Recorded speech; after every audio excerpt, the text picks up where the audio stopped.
이 산지를 내게 주소서라고 하는 메시지는 아마 여호수아를 묵상하면서 누구나 한 번쯤은 말씀을 나누고 또 들으셨던 그러한 내용일 것입니다.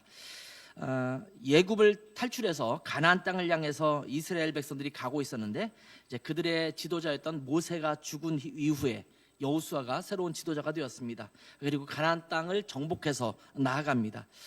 그리고 여러분 요즘 말씀을 묵상하면서 이게 쭉 읽으시겠지만 12지파에게 그 가나안 땅을 분배해 줍니다.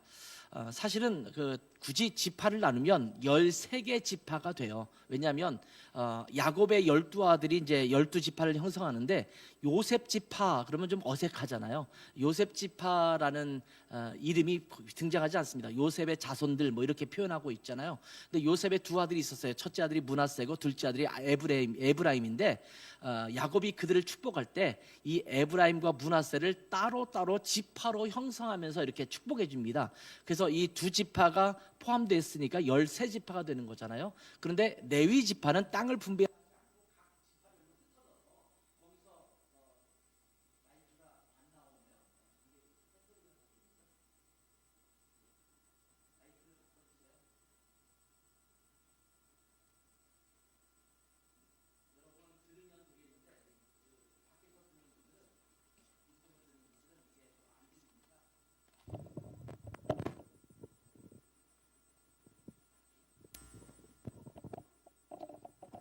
죄송합니다. 그래서 레위 지파는 각 지파별로 흩어져서 이제 하나님의 일을 감당하는 일에 제사장과 더불어서 성막의 일을 감당하고 이런 일을 감당했기 때문에 레위 지파는 분깃이 없어요. 이 땅을 주지 않고, 그러다 보니까 레위 지파를 빼고 요셉에게 있어서 두 아들이 지파 하나씩 형성하면서 이제 12개의 지파라고 보통 이야기를 합니다. 땅을 이렇게 정복한 땅을 나누어 주는데, 여러분도 요즘 묵상하면서 보셨겠지만 정복한 땅이라고 했지만 모든 땅을 완벽하게 정복한 것은 아닙니다. 땅을 나눠줄 때 가나안 땅에 있는 그 이전에 살고 있었던 거주민들이 계속 살고 있는 땅들이 굉장히 많았거든요. 그렇지만 그 땅은 하나님께서 주셨기 때문에 그 모든 땅은 이스라엘에게 주신 땅이라고 먼저 생각을 하고 그 땅을 다 12지파에게 분배해서 나눠주게 됩니다. 그리고 각 지파별로 아직 정복하지 못한 땅은 각 지파가 가서 정복해서 그 땅을 차지하도록 그렇게 이야기를 하게 되죠. 그래서 지금 전체적으로는 이스라엘의 가나안 땅의 중요 성읍들을 다 이렇게 정복을 했기 때문에 그 땅 전체를 정복했다고 하지만 아직도 잔당이 남아있는 것처럼 곳곳에 아직 정복하지 못한 땅들이 있기 때문에 미완성됐습니다. 완전히 완성되긴 했지만 아직도 정복해야 될 땅이 있다라는 겁니다. 예를 들면 우리가 1945년 8월 15일 날 일본 천황이 항복했잖아요. 전쟁이 끝났습니다. 끝났음에도 불구하고 동남아라든지 이런 데서는 여전히 종전선언이 됐는데도 불구하고 전투가 계속 이루어지는 곳이 있거든요. 아직 통신이 발달되지 않았던 그 시절에 아직 전쟁이 끝난지 모르고 계속 전쟁하는 경우도 있고, 그런 상황이었기 때문에 전쟁이 계속 이루어지는 거거든요. 그런 것처럼 이제 모든 가나안 땅을 정복했지만 아직도 국지적으로 정복해서 가져와야 될 땅이 있다는 것을 보여주고 있는 겁니다. 이것은요, 마치 우리 그리스도인의 신앙생활도 같습니다. 예수님 믿고 거듭났잖아요. 우리는 하나님의 은혜로 말미암아 죄에서 구원받아서 의인이 되었습니다. 칭의라고 말하잖아요. 의롭게 되었음에도 불구하고 여전히 죄가 우리를 건드려요. 자꾸 죄에 넘어가기도 하고 죄의 미혹을 받기도 하고 그러지 않습니까? 이제 이 땅을 살아가면서 하나님 나라 가는 그날, 우리가 죽은 이후에 아니면 주님께서 재림하신 이후에 하나님 나라에 완전히 갈 때, 그때는 죄와 관계없이 우리는 완전히 거룩한 모습으로 바뀌는 때가 있을 것입니다. 그러면 지금은 덜 거룩하냐? 아니에요. 전쟁은 이미 이겼습니다. 예수 그리스도께서 사탄을 이겨 승리했습니다. 우리는 이미 승리자입니다. 그럼에도 불구하고 우리는 계속 죄와 아직은 싸워야 돼요. 그런 것처럼 가나안 땅을 다 정복했는데 아직은 각 지파별로 그 땅에 남아있는 거주민들을 쫓아내야 되는 상황이 벌어지게 된 것입니다. 이렇게 해서 이 땅을 분배하게 되는데, 여호수아는 요단강의 서쪽에 있는 가나안 땅을 9지파 반에게 분배하려고 합니다. 므낫세 지파가 있는데 므낫세 지파는 반은 동쪽에 이미 땅을 얻었거든요. 그래서 므낫세 반 지파, 반의 지파다. 그리고 나머지 반 지파가 이제 서쪽에서 다시 땅을 얻기 때문에 9지파 반 이렇게 이야기를 하게 되죠. 자, 그럴 때에 갈렙이 여호수아에게 나와서 모세가 자기에게 주기로 약속한 땅을 달라라고 요청하는 장면이 오늘 본문의 말씀입니다. 갈렙은 어느 지파 사람입니까? 예? 유다 지파입니다. 유다 지파이면서 유다 지파는 이스라엘 백성에 있어서 영적인 장자권을 계승한 지파이거든요. 사실은 루벤이 가장 장자임에도 불구하고 그들이 전부 이렇게 죄를 짓거나 자기의 계모와 함께 강간을 하거나 뭐 이런 일이 막 벌어졌기 때문에 나머지들 전부 첫째, 둘째, 셋째가 다 장자권을 잃어버리고 넷째인 유다가 장자권을 얻습니다. 그래서 가장 먼저 유다 지파에게 땅을 분배하게 되는데 유다 지파에 해당되는 갈렙, 아마 그 당시에 유다 지파의 족장이라고 볼 수 있습니다. 지파장이라고 볼 수 있는데 이 갈렙이 나와서 우리 땅을 달라고 요구를 하는 것입니다. 이 갈렙이라는 이름의 뜻은요, 개입니다. 개. 지금 우리가 당신은 개야 이렇게 말하면 굉장히 안 좋게 들을 수 있는 그런 명칭입니다만, 이 갈렙이라는 말이 개라는 의미를 갖고 있는데 이 개라는 의미는 주인에게 충성과 애정을 다한다라는 의미에서 붙여진 그런 이름입니다. 그러니까 명칭은 개이지만 사실은 이것을 깊이 있게 의미를 따져본다면 충성을 다하는 자라는 의미로 해석할 수가 있는 이름입니다.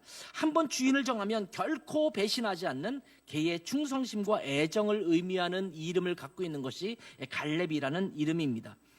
아마 성경을 조금이라도 읽어보신 분들은 갈렙이라는 이름을 기억하고 있을 것입니다. 민수기 13장에 나왔던 가나안 땅 정탐 사건을 여러분 아십니까? 가데스 바네아에서 이제 곧 가나안 땅을 침략하기 위해서 그 땅에 12명의 정탐꾼을 보내지 않습니까? 각 지파별로 한 명씩 선택해서 보냈습니다.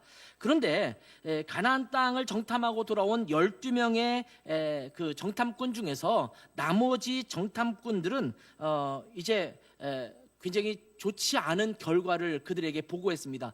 정말 좋은 땅이긴 한데 그 사람들은 너무 크고 장대하기 때문에 우리가 그들과 싸워서 이길 수는 없을 것 같습니다. 이런 이야기를 합니다. 8절에 보면 나와 함께 올라갔던 내형제들은 백성의 간담을 높게 하였으나, 높게 했다는 것은 뭐냐면 그들의 복으로 말미암아 백성들의 마음이 무너져 내렸다라는 거예요.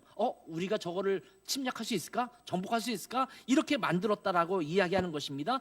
그런데 2명의 정탐꾼만 우리가 가서 싸워서 이길 수 있다 이렇게 말하는 사람이 있습니다. 팩트는 똑같습니다.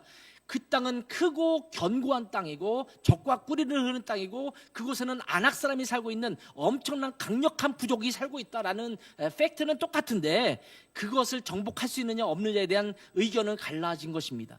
교회에서 회의를 하다 보면 똑같은 상황 속에서 의견은 둘로 나뉘어서 될 수 있다 안 된다 이렇게 서로 싸우는 경우도 있지 않습니까? 그런 것처럼 서로 다툼이 일어나는 거예요. 근데 여호수아와 갈렙만은 그들을 싸워서 우리가 이길 수 있을 것이다 이렇게 말한 것입니다. 민수기 14장 8절과 9절에 보면 그들의 보고가 이렇게 기억되고 있습니다. 여호와께서 우리를 기뻐하시면 우리를 그 땅으로 인도하여 들이시고 그 땅을 우리에게 주시리라. 이는 과연 젖과 꿀이 흐르는 땅이니라. 다만 여호와를 거역하지는 말라. 또 그 땅 백성을 두려워하지 말라. 그들은 우리의 먹이라. 그들의 보호자는 그들에게서 떠났고 여호와는 우리와 함께 하시느니라. 그들을 두려워하지 말라.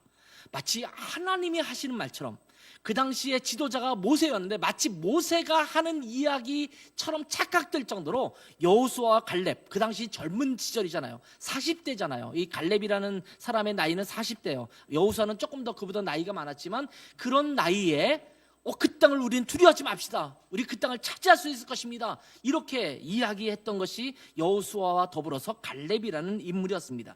그렇기 때문에 갈렙은 모세로부터 헤브론 땅을 약속받았습니다. 민수기 14장 24절 보면 그러나 내 종 갈렙은 그 마음이 그들과 달라서 나를 온전히 따랐은즉, 하나님이 하시는 말씀이에요. 그가 갔던 땅으로 내가 그를 인도하여 드리리니 그의 자손이 그 땅을 차지하리라. 너희가 갔던 아낙 자손이 거하고 있는 이 헤브론 지역, 지금 오늘 본문에 보면 헤브론인데 헤브론 지역을 그들에게 주겠다라고 이미 약속한 겁니다. 제비 뽑기 이전에, 한참 이전에 하나님께서 갈렙에게 그 땅을 주시겠다고 약속을 하신 것입니다. 그리고 45년이라는 세월이 지났습니다. 그리고 그 땅을 이제는 차지하게 되었습니다. 갈렙은 드디어 그 땅을 약속한 대로 분배해달라고 여호수아에게 요청하고 있는 것입니다. 이 요구는요, 갈렙의 이기적인 욕심에 의한 것이거나 예전에 그 가나안 땅을 정탐할 때의 공로의 대가로 요구한 것이 아닙니다. 사실 가나안 땅 중에서 가장 척박한 땅 중에 하나가 헤브론 지역입니다. 유다 지파에게 분배된 땅이 이 남쪽으로 예루살렘 그 밑으로 해서 좀 넓게 분배되고 있어요. 분포되고 있어요. 근데 이 유다 지파에게 할당된 땅은요, 산악지대도 있고 광야지대도 있고 비옥한 땅도 있고 다양한 지형이 다 거기에 포함되어 있습니다. 그런데 그 중에 헤브론 지역은요, 산악지대입니다. 그러니까 사실은 그 땅은 누구도 굳이 내가 이 땅을 이렇게 생각할 수 있는 그런 척박한 땅이라는 것입니다.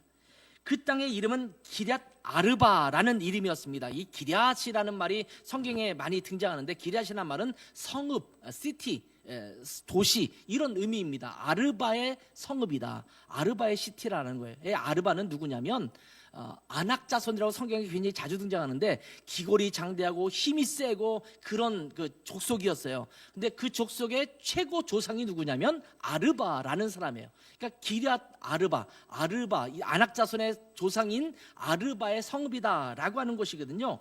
근데 이 정복한 땅 중에서는, 이미 정복한 땅 중에서는 평야 지역도 많았습니다. 그런데 갈렙은 산지이면서 강대한 사람들의 대표로 꼽히는 아낙 사람들이 살고 있는 그 헤브론 땅, 이 땅을 달라고 요청한 것입니다. 말씀드렸다시피 아낙 자손은 기골이 장대합니다. 거인 자손의 후손으로 등장하고 있습니다. 그렇기 때문에 이 산악지대를 점령하기 위해서는 상당한 노력이 필요하고 희생도 뒤따라야 하는 그런 곳이었습니다. 그렇기 때문에 이 땅을 누구도 이 땅 우리한테 안 줬으면 좋겠다라고 생각하는 그런 지역이거든요. 그런데도 갈렙은 하나님께서 그 땅을 내게 주신다고 약속했기 때문에 내가 그 땅을 차지할 테니 나에게 허락해달라, 이렇게 요청한 것입니다. 저는 우리 라이터스 고향교회에게 주신 도전이 무엇인가를 좀 생각해 보았습니다. 우리 교회가 아마 건강하고 든든하게 성장해 나가는 것을 저는 소망합니다. 이 어두운 세대에 교회들도 참 많지만 하나님의 손에 붙들려서 우리 라이트스 고향이 쓰임받는 교회 공동체로 성장하게 하기를 간절히 소망하는 마음이 있습니다. 근데 척박하죠. 일산 지역에서, 이 고양시에서 말씀을 증거하고 또 그런 일들을 감당함에 있어서 우리의 모습은 굉장히 미개한 것처럼 느껴지는, 굉장히 부족한 것처럼 느껴지는 그런 우리의 모습 아니겠습니까? 그러니 크고 장대한 이 땅을 향해서 복음을 증거하고 어두운 세상에 빛을 비춘다라고 하는 이 포부가 어떤 때 보면, 야, 우리가 그걸 할 수 있을까? 우리가 이렇게 부족한데? 라고 생각하는 그런 마음을 갖고 있을 것이라는 생각도 들어요. 어쩌면 갈렙이 이 산지를 내게 주십시오 라고 요청했던 것처럼 우리가 그러한 것을 향해서 나아가고 있는 것은 아닌가, 이런 생각을 하게 됩니다. 자, 이런 때에 하나님은 우리에게 갈렙과 같은 믿음을 요구하시고 있는 것입니다. 아시다시피 갈렙은 결국 헤브론 산지를 차지했습니다. 강력한 아낙 자손들이 살고 있는 그 땅을 정복한 것입니다. 교회를 개척하고 교회가 금방 성장하지 않으면 점차 어깨에 힘이 빠질 수 있습니다. 처음에 개척하는 목사님들이나 교회들이 처음부터 우리는 어떻게 하지 하면서 시작하는 교회는 별로 없을 것입니다. 비전을 장대하게 갖고 있고 꿈을 꾸고 있고, 우리 교회는 성장할 거다, 우리가 개척하고 또 함께 예배를 드리기 시작하면 우리 교회에 수많은 사람이 몰려올 것이다 라고 하는 착각을 가지고 보통 예배를 시작하고 교회를 시작하거든요. 그런 마음을 가지고 시작하는데 1년이 지나고 2년이 지나고 3년이 지나고 점차 시간이 지났는데 그러한 모습이 보이지 않으면 우리의 어깨에 힘이 빠지기 시작하죠. 좀 지나면 우리 교회가 과연 성장할 수 있을 것인가? 이 성장이라는 것이 요원해 보이는 것처럼 느껴질 때도 생깁니다. 그래서 어떤 교회나 어떤 목사님들 같은 경우는 자포자기하는 경우도 생깁니다. 이러저러한 원인을 핑계대면서 우리 상황으로는 불가능합니다, 이렇게 말할 수가 있어요. 우리는 예배당도 없지 않습니까? 주일만 빌려서 예배드리는데 우리가 이렇게 할 수 있을까요? 자, 우리는 이쪽에 살고 있는 사람은 별로 없고 다 외지에서 좀 멀리 오시는 분들이 많은데 이 지역에서 성장할 수 있을까요? 우리는 개척교회고 힘도 없고 능력도 없는데 이런 일들을 할 수 있을까요? 이런저런 핑계를 대면서 야, 우리가 성장하지 못하는 원인은 이런 것들에 있어 라고 생각하면서 패배의식을 갖기가 참 쉽거든요. 그러면서 야, 우리는 안 돼, 그냥 이 정도로 유지하는 것만도 정말 감사한 일이지, 뭐 이렇게 생각할 수 있을 것입니다. 그러나 하나님께서 시작하셨다라는 것을 우리가 믿는다면 하나님께서 하나님의 일을 능히 이루실 줄 믿습니다. 개척교회에는요 이런 말을 해요. 버티는 게 능력이다. 버티는 게 능력이다. 버텨서 10년 지나고 20년 지나도 그렇게 잘 안 되는 교회도 있어요. 근데 그렇다고 해서 저는 그 교회가 잘못된 교회다, 아니면 건강하지 못한 교회다, 이렇게 말하고 싶지는 않습니다. 인원수가 그 교회의 강함을 보여주는 것은 아니거든요. 예를 들면 강력한 성도들 10명이 매주 모이고 예배드리고 있다, 그러면 그 교회는 정말 강력한 교회라고 저는 생각합니다. 그런데 보통의 경우 5년이 지나고 10년이 지나고 버티면 그 나름대로 조금씩 나중에 성장해 나가는 그런 경우를 보기도 하거든요. 그러니까 어떤 때 보면 하나님께서 주신 그때를 기다리면서 지금 우리에게 주신 상황을 버티고 있는 것, 하나님의 약속을 기다리면서 우리가 끝까지 그 산지를 내게 주십시오라고 고백하면서 우리가 나아가는 것이 굉장히 중요하다는 생각을 하게 됩니다. 자, 그렇다면 어떻게 이 산지를 정복하게 될 수 있을까요? 그 첫 번째 우리가 좀 기억할 것은 하나님의 약속을 의지해야 한다는 것입니다. 하나님의 약속을 의지해야 된다. 따라서 합시다. 하나님의 약속을 의지합시다. 이 하나님의 약속은요, 하나님이 주신 사명이라고 말할 수도 있고 하나님이 주신 비전이라고 말할 수 있습니다. 저도 예전에 대전에서도 개척했던 적이 있고 또 지금까지 저는 여러 교회를 사역을 해왔습니다. 목회를 해왔었는데 그 교회마다 하나님께서 주신 비전이 있어요. 사명이 있어요. 근데 그 사명과 비전은 망각하고 그냥 우리 교회가 숫자적으로 커지는 것, 부흥하는 것, 그리고 좀 사람들에게, 또 다른 교회 사람들에게 좀 그럴듯하게 보이는 것에 자꾸 집중하다 보면 본질을 잃어버리는 경우가 참 많거든요. 그러니까 우리가 정말 중요하게 계속적으로 붙들어야 되는 것은 뭐냐면 하나님이 우리에게 주신 약속이 무엇인가, 하나님이 우리에게 주신 사명과 비전이 무엇인가에 집중하는 것입니다. 자, 오늘 본문의 말씀 14장 6절부터 12절에 있는 말씀을 다시 한번 읽어볼게요. 그때에 유다 자손이 길갈에 있는 여호수아에게 나오고 그니스 사람 여분네의 아들 갈렙이 여호수아에게 말하되, 자, 잘 보세요. 여호와께서 가데스 바네아에서 나와 당신에게 대하여 하나님의 사람 모세에게 이르신 일, 누가 말했다고요? 여호와께서 말씀하셨던 그것, 이게 하나님의 약속입니다. 자, 이것을 여호수아 당신도 아시지 않습니까? 그러면서 내 나이 40세에 여호와의 종 모세가 가데스 바네아에서 나를 보내어 이 땅을 정탐하게 하였으므로 내가 성실한 마음으로 그에게 보고하였고 나와 함께 올라갔던 내 영자들은 백성의 간담을 높게 하였으나 나는 내 하나님 여호와께 충성하였으므로 그날에 모세가 맹세하여 이르되 내가 내 하나님 여호와께 충성하였은즉, 그 다음에 보세요. 내 발로 밟는 땅은 영원히 너와 내 자손의 기업이 되리라 하였나이다. 자기의 말이 아니에요. 모세를 통해서 주셨던 하나님의 약속입니다. 그리고 10절 보세요. 이제 보소서 여호와께서 이 말씀을 모세에게 이르신 때로부터, 자, 지금 하나님이 하신 말씀을 또 이야기합니다. 이스라엘이 광야에서 방황한 이 45년 동안을 여호와께서 말씀하신 대로 나를 생존하게 하셨나이다. 지금 다 갈렙은 하나님께서 말씀하셨던 그것에 집중하고 있습니다. 이 정도면 나에게 줘야 되는 거 아닙니까가 아니라 하나님이 그렇게 말씀하셨습니다.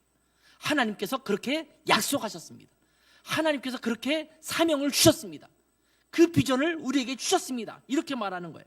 오늘 내가 85세로 돼 모세가 나를 보냈던 날과 같이 오늘도 내가 여전히 강건하니 내 힘이 그때나 지금이나 같아서 싸움에나 출입에 감당할 수 있으니 12절 그날에 여호와께서 말씀하신 이 산지를 그 땅을 나에게 달라고 말하는 것이 내 욕심이 아니라 하나님께서 말씀하셨던 이 산지 이것을 내게 주십시오.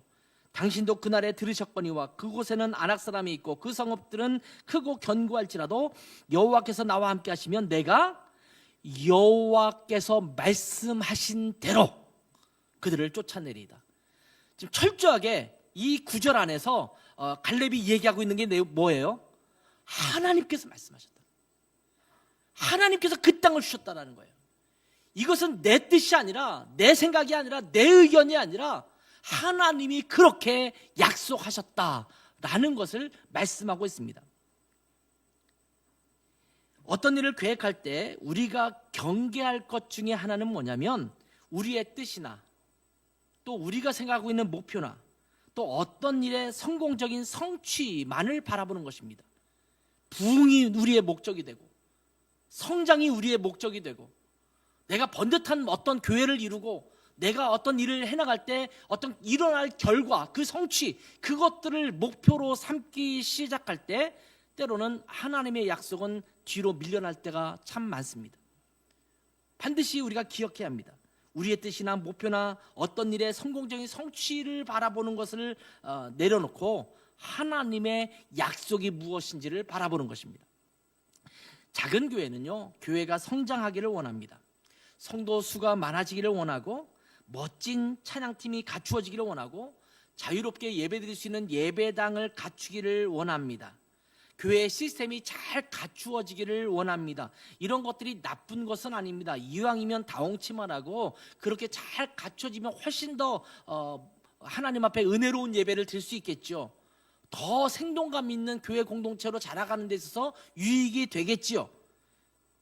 이왕이면 성도 수가 많으면 좋고 멋진 찬양팀이 있어서 예배가 더욱 은혜로우면 좋고 마음대로 사용할 수 있는 예배당이나 좋은 시스템을 갖추면 정말 좋을 것입니다. 그러나 그 자체가 목표가 되거나 성도 수가 많아지고 멋진 예배당이 생기고 시스템이 잘 갖추었으니까 우리가 정말 멋진 교회로 성공적인 교회로 성장했다라는 것을 자부하기 위한 것이 되어서는 안 된다라는 말씀입니다.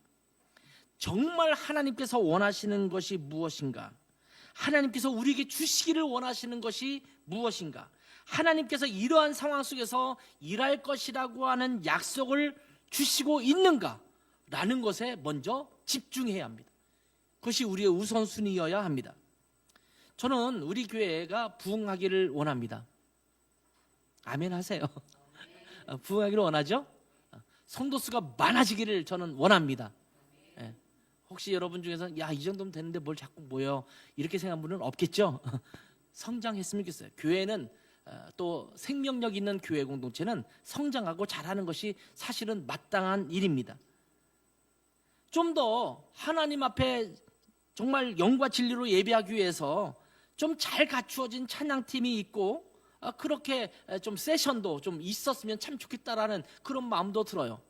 다른 교회 예배를 가끔씩 가서 보면 세션이 잘 갖춰지고 막 이렇게 예배드리는 예배 팀이 있는 그런 곳에 가면 저도 모르게 그냥 막 찬양이 더 터져 나오잖아요. 우리가 지금 그렇다고 해서 기타 하나만 있다고 해서 예배가 저는 은혜롭지 않다고 생각하지는 않습니다. 저는 정말 은혜로워요. 여러분도 그렇게 은혜롭게 예배드리고 있죠? 찬양도 마음껏 정말 마음껏 마음을 다해서 드릴 수 있어요. 그런데 이왕이면 더 갖춰지면 더 풍성한 그 보여지기 위한 것이 아니라 하나님 앞에 우리 마음을 더 이렇게 드릴 수 있는 그런 예배가 될 수 있지 않겠습니까? 그러나 그런 것 자체가 목표가 아니기 때문에 하나님의 인도하심을 바라면서 하나님 우리 교회를 인도해 주십시오. 하나님께서 이끌어가 주십시오. 이렇게 기도하고 있는 것입니다. 말 그대로 하나님께서 때가 되면 채워주실 것이라고 하는 확신을 가지고 조급해하지 않는 거예요. 어디서 인위적으로 찬양팀을 만들어서 구성하거나 그러려면 할 수도 있을 거예요. 좀 여기저기 있는 사람 찬양 인도할 수 있는 사람들 아니면 무슨 세션을 갖추는 사람들 너 우리 교회 와서 좀 이것 좀 해줘 이렇게 말하면 뭐 억지로 만들면 만들지 못하겠어요. 만들 수 있을지도 모르겠어요. 그러나 그것은 하나님의 방법이 아니라는 생각이 듭니다. 하나님께서 때가 되면 보내주시고 그렇게 이루실 줄 믿습니다. 저는 끊임없이 하나님의 약속의 말씀을 찾으면서 하나님께서 우리 라이트하우스 고향을 통해서 일하시기를 위해서 우리 교회를 든든하게 세워 가실 것을 기대하면서 기도하고 있습니다. 하나님께서 교회를 세워가라고 하셨고 그 말씀에 의지해서 교회 공동체를 세워나가고 있습니다. 그래서 늘 하나님께서 우리 라이트하우스 고향에게 주신 그 비전과 사명을 바라보며 하나님을 의지하는 거예요. 하나님, 교회를 세우라고 하셨다면 하나님께서 이 교회를 통해서 일하실 것이 있겠죠. 그것이 무엇인지 그 일을 하기를 원합니다. 그것을 위해서 좀 더 갖추어지는 것들이 필요하겠지만 그것은 우리의 목표가 아닙니다. 하나님께서 주신 그 사명, 그 약속을 더 깊이 바라보게 없어서 우리가 그것에 집중했으면 좋겠어요. 우리 라하 고향 식구들은 하나님께서 주신 약속, 그 사명, 그것에 바라보는 여러분 되셨으면 좋겠어요. 주변에 있는 것들은 그 가지들이에요. 이 가지는 중요하지 않아요. 줄기가 든든하게 서 있으면 무성한 가지가 생겨날 줄 믿습니다. 두 번째는요, 하나님께서 주신 약속을 의지할 뿐만 아니라 하나님의 능력을 의지하는 겁니다. 이렇게 하나님께서 약속하셨음에도 불구하고 헤브론 산지에 살고 있는 족속들은 가나안 지역에 사는 족속들 중에서 가장 강력한 자들이었습니다. 이 갈렙으로서는 힘에 붙일 수 있는 그런 상대였다라는 것입니다. 그런데 여러분, 여호수아 14장 10절에서 12절 말씀을 다시 한번 볼까요? 이제 보소서, 여호와께서 이 말씀을 모세에게 이르신 때로부터 이스라엘이 광야에서 방황한 이 45년 동안을 여호와께서 말씀하신 대로 나를 생존하게 하셨나이다. 자, 오늘 내가 85세로 돼 모세가 나를 보내던 날과 같이 오늘도 내가 여전히 강건하니 내 힘이 그때나 지금이나 같아서 싸움에나 출입에 감당할 수 있으니 그날에 여호와께서 말씀하신 이 산지를 지금 내게 주소서. 당신도 그날에 들으셨거니와 그곳에는 아낙 사람이 있고 그 성읍들은 크고 견고할지라도 하나님께서 나와 함께 하시면, 능력의 하나님께서 나와 함께 하시면 내가 여호와께서 말씀하신 그대로 그들을 쫓아내리이다. 여러분, 지금 모세가 몇 세에 죽었어요? 120세, 그죠? 120세 죽었잖아요. 40년 나눴잖아요. 그리고 여호수아는 몇 시에 죽었나요? 110세인가? 그렇죠. 그럼 115세인가? 110세에 죽었어요. 자, 그렇다면 우리가 지금 몇 세까지 보통 삽니까? 100세를 채 못 살죠. 그렇게 환산해서 따져보면 이 갈렙이 85세라고 하는 나이가 지금으로 따지면 몇 세 정도 됐을까를 한번 생각해 봤어요. 대략 제 나이쯤 됐을 거라는 생각이 들더라고요. 제가 나이 들어서 개척한다고 했을 때 주변에 있는 분들이 이런 얘기를 했어요. 그 나이에 개척 대단한데요. 그렇게 지금 젊은 나이에 개척하는 분도 많은데 지금 나이가 들어서 이렇게 개척을 하시면 이게 그게 쉽지 않을 텐데, 이 말은 안 하고 보통 대단합니다 이렇게 바꿔서 얘기해줘요. 근데 그 말의 뒤에 안에는 그게 쉽지 않을 텐데 이런 뉘앙스가 아마 포함되어 있을 것이라는 생각이 듭니다. 근데 제가 이 말씀을 읽으면서 그래, 85세가 된, 지금으로 따지면 제 나이 정도 된 갈렙이 지금 내가 강건합니다. 내가 할 수 있습니다. 그 안악자손 크고 강력한 이 가나안 지역에서 가장 강력한 그런 족속이지만 내가 능히 이길 수 있습니다. 그런 말씀을 읽다 보니까 내 나이가 어때서 그런 생각이 들더라고요. 갈렙이 이렇게 할 수 있었다면 하나님께서 우리를 통해서 할 수 있을 것이라고 저는 믿습니다. 그럼 우리 교회도 마찬가지예요. 하나님께서 우리 교회 가운데 함께 하시면 할 수 있다고 저는 믿습니다. 여기 보면 여전히 그들은 알고 있어요. 그곳에는 아낙 사람이 있고 그 성읍들은 크고 견고하다라는 사실을 지금 이 갈렙은 분명히 인지하고 있습니다. 다시 말하면 만만치 않은 상대라는 것을 고백하고 있는 것입니다. 그럼에도 불구하고 갈렙의 이 말씀이 갈렙에게 가장 큰 용기로 작용하고 있습니다. 그 용기가 뭐냐면 12절의 고백인데, 여호와께서 나와 함께 하시면. 이거는요 45년 전에 갈렙도, 젊은 갈렙도 얘기했던 동일한 얘기예요. 하나님께서 우리와 함께 하시면 그 땅은 우리의 밥입니다. 우리의 먹입니다. 그렇게 얘기했거든요. 근데 이제 더 늙어서 나이가 들어서 이제는 어떻게 보면 내가 이 나이지만 힘이 있습니다 라고 말하는 말은요, 상대적으로 말하면 그 나이는 힘이 떨어질 나이라는 의미이기도 하거든요. 그런데 하나님께서 함께 하시면 내가 능히 그들을 쫓아낼 수 있습니다. 이렇게 고백하고 있는 것입니다. 갈렙은 헤브론 산지를 정복할 자신이 있었습니다. 나이가 85세이기는 하지만 아직도 강건한 육신을 갖고 있다라고 말합니다. 그러나 갈렙에게 있어서 가장 의지가 되는 것이 무엇이냐면 하나님의 말씀이고 하나님의 능력입니다. 하나님께서 약속하신 거입니다. 그리고 하나님은 능력이 있으시잖아요. 그런 전능자 창조주 하나님이 나와 함께 하신다면 능히 할 수 있다고 믿는 것입니다. 아낙 자손들의 장대함과 강대함을 보았을 때 이스라엘 백성들은 스스로 보기에도 또한 상대방이 이스라엘 백성을 볼 때에도 메뚜기 같은 존재라고 그들은 이야기했습니다. 어떤 거대한 상대를 앞두고 있을 때, 그리고 교회 성장에 대한 것이든 취업에 대한 것이든 또는 절체절명의 위기 속에 속해 있는 것이든 스스로 보기에는 감당하기 어려운 것처럼 느껴지는 그런 일들이 있을 것입니다. 그때 우리가 느낄 수 있는 것 중에 하나가 나는 메뚜기 같은 존재구나, 나는 할 수 있는 게 없구나, 나는 무기력한 존재구나 라고 생각하는 것입니다. 한옥 목사님이라는 분은 이런 것들에서 메뚜기 의식이라는 얘기를 썼어요. 메뚜기 의식. 그렇지만 하나님의 약속이 있고 하나님이 우리와 함께 하신다라는 것이 분명하다면 우리가 메뚜기 같은 것이 아니라 상대방이 우리의 밥, 우리의 먹이라는 것입니다. 이것이 믿음을 가진 그리스도인들의 시각이어야 합니다. 여러분, 교회가 성장하는 것이 버거울 것처럼 느껴집니까? 아닙니다. 하나님이 우리와 함께 하시면 세상은 우리의 먹이입니다. 이 어두운 세상에 정말 그들은 강력한 것 같고 교회를 어그러뜨리는 그런 존재인 것 같지만 하나님이 우리와 함께 하시면 그들은 우리의 밥입니다. 자, 그런데 이러한 하나님의 약속과 하나님의 능력이 우리와 함께 한다고 할지라도 이 산지를 얻기 위해서 우리가 반드시 기억해야 될 것이 하나 더 있습니다. 그것은 뭐냐면 온전한 헌신이 필요하다라는 거예요. 온전한 헌신이 요구된다라는 것입니다.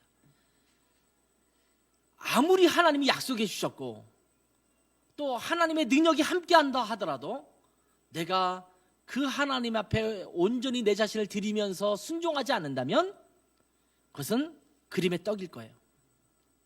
하나님은 하나님이 능력이 있고 하나님이 다 하실 수 있음에도 불구하고 늘 사람을 통해서 일하십니다.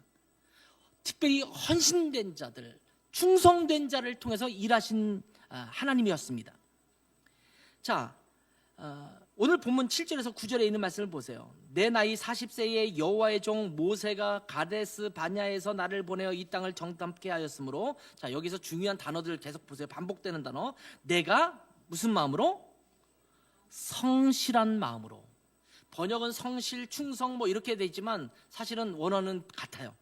성실한 마음으로 보고했습니다. 충성된 마음으로 보고했어요. 그 다음에 8절. 나와 함께 올라갔던 내 형제들은 백성의 간담을 높게 했지만 나는 내 하나님 여호와께 충성하였으므로. 보고하는 것도 충성했어요. 하나님이 약속하신 것이 무엇이지? 그 땅을 주신다고 했네? 그러면 하나님이 주시겠지? 그런 시각으로 그 땅을 정탐한 거예요. 그런데 다른 열 정탐꾼은 그런 시각을 안 가졌어요. 자기의 눈으로 본 거예요. 그러니까 충성하지 못한 거예요. 하나님 앞에 충성되지 못하고 상황을 보았다라는 거죠. 충성된 사람은요, 하나님의 약속을 보는 거예요. 하나님의 능력을 의지하는 거예요. 이것이 충성된 사람의 특징입니다. 그런데 충성되지 못한 사람들은 상황을 봐요. 내 주변의 환경을 봐요. 이건 안 되는 것이 라고 자포자기합니다. 자, 그러면서 9절에 말아 봅시다. 그날에 모세가 맹세하여 이르되 내가 내 하나님 여호와께 충성하였은즉 그 땅을 줄 거다. 이렇게 말씀하시는 거예요. 지금 반복되는 단어가 뭐예요? 충성이라는 단어예요. 충성. 성실, 충성.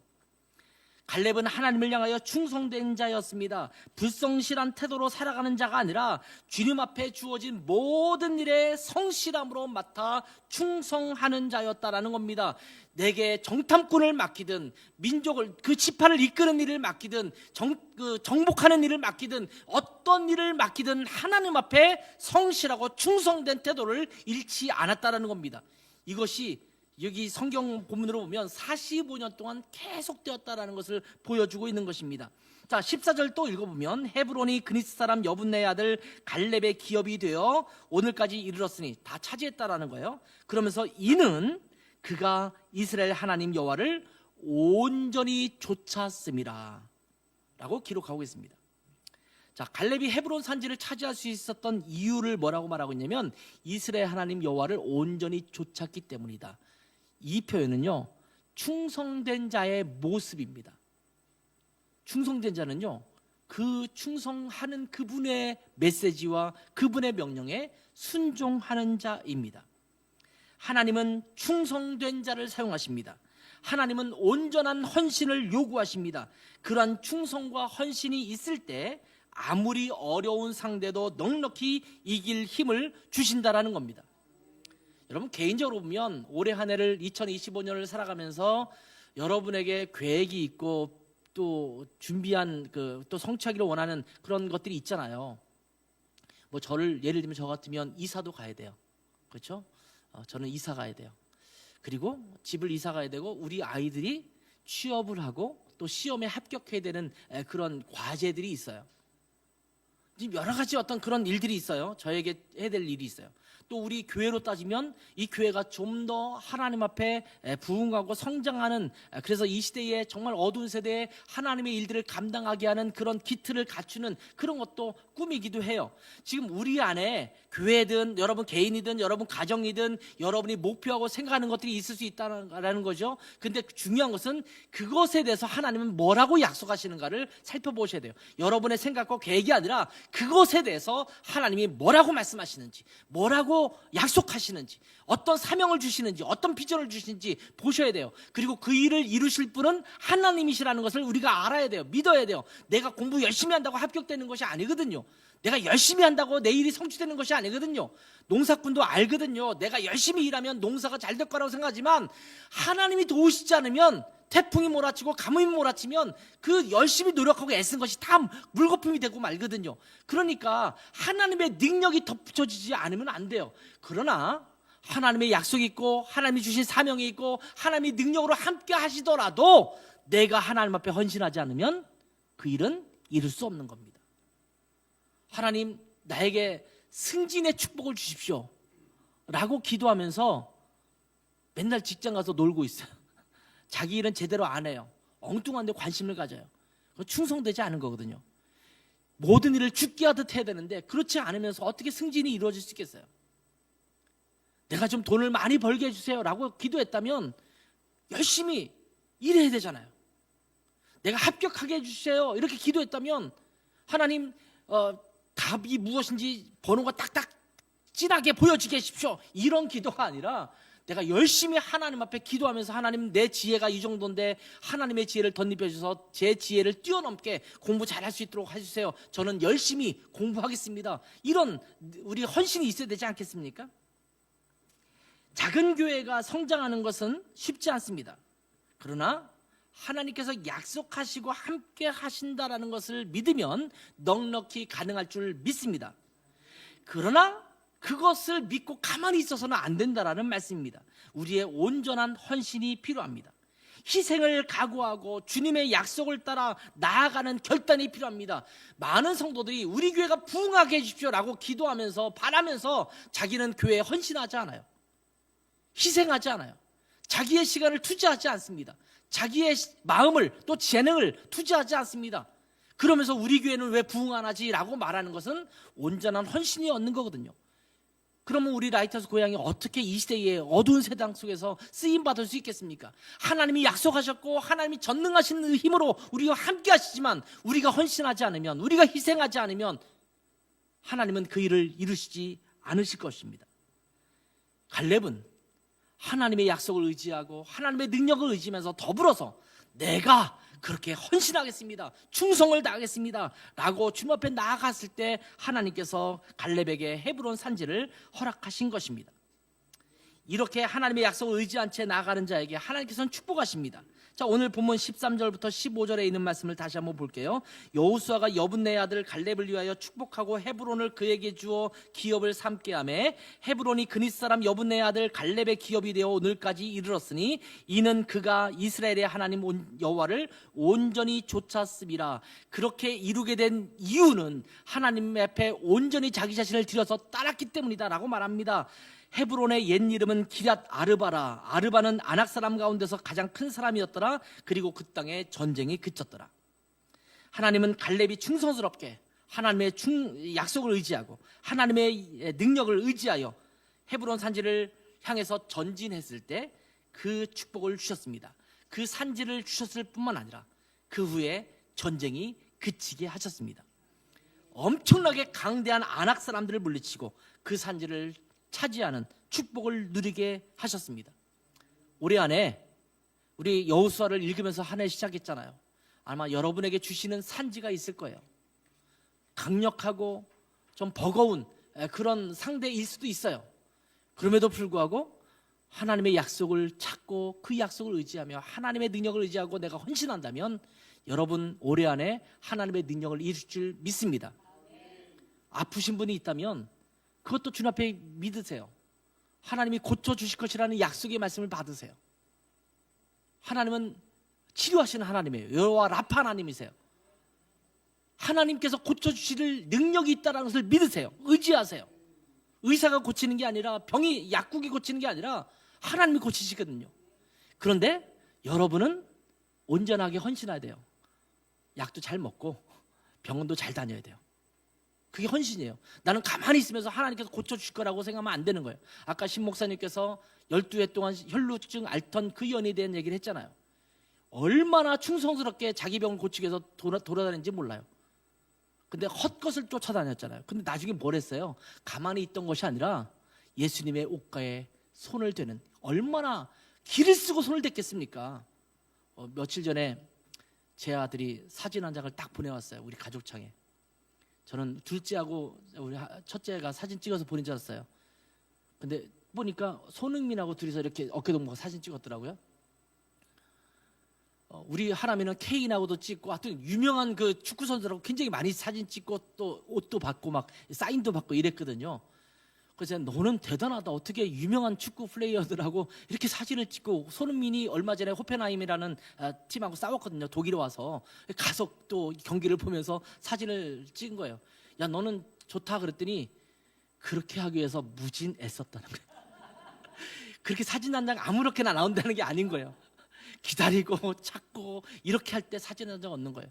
심지어 이 연예인 또는 또 축구 선수 한 명과 사진 찍는 것도 그렇게 자기를 희생하면서 시간을 들여가면서 해서 사진 한 장 나오는데, 여러분 연예인이 아니라 예수님 앞에 수많은 사람이 밀고 당기는데 그 옷가에 손을 대는 것이 얼마나 힘들었겠어요. 아마 손흥민한테 사인 받는 것보다 더 힘들었을지도 몰라요. 그래서 병이 나은 거예요. 너의 믿은 대로 될지니라, 이렇게 말씀하신 거 아니에요. 여러분, 여러분에게 질병이 있다면, 또 우리 성도들 가운데 몸이 아프신 분들이 있잖아요. 하나님께서 낫게 하실 줄 믿습니다. 여러분 애쓰셔야 돼요. 하나님 앞에 기도해야 돼요. 그리고 주님을 붙드셔야 돼요. 그리고 약을 먹고 병원도 가고 여러분이 할 수 있는 일은 다 하셔야 돼요. 그러면 그것을 통해서 일하실 줄 믿습니다.